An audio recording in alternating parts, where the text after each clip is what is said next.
Cystic fibrosis is an autosomal recessive condition that is caused by a mutation in the cystic fibrosis transmembrane conductance regulator that leads to a failure of chloride ion secretion.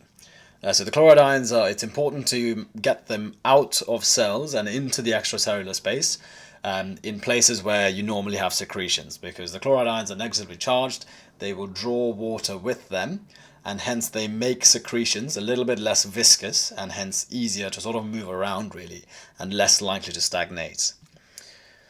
So given that we have secretions all over our body in various different places, cystic fibrosis leads to a lot of complications through different organ systems.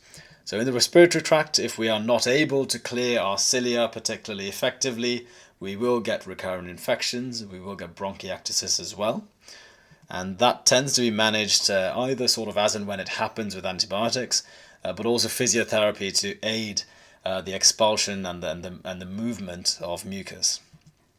In the gastrointestinal tract, you get very thick secretions within the pancreatic and biliary system.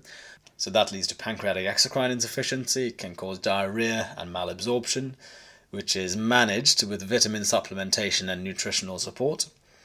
From an endocrine perspective, you will also eventually get pancreatic endocrine dysfunction as well, leading to diabetes. And the lack of absorption of calcium and various other minerals can lead to osteoporosis.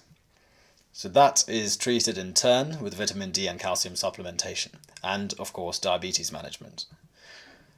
One thing I'd like to raise at this point is that there is a relatively new treatment called ivacaftor, lumacaftor, which works by actually sort of trying to make amends for the mutation that causes cystic fibrosis. So there's a number of different mutations that can cause cystic fibrosis, but they tend to all focus on either affecting the assembly of the CFTR protein or its insertion into the membrane. So ivacaftor or lumacaftor tries to actually improve the construction of these CFTR proteins and the insertion into the membrane, with the hope that it will actually improve its function as well.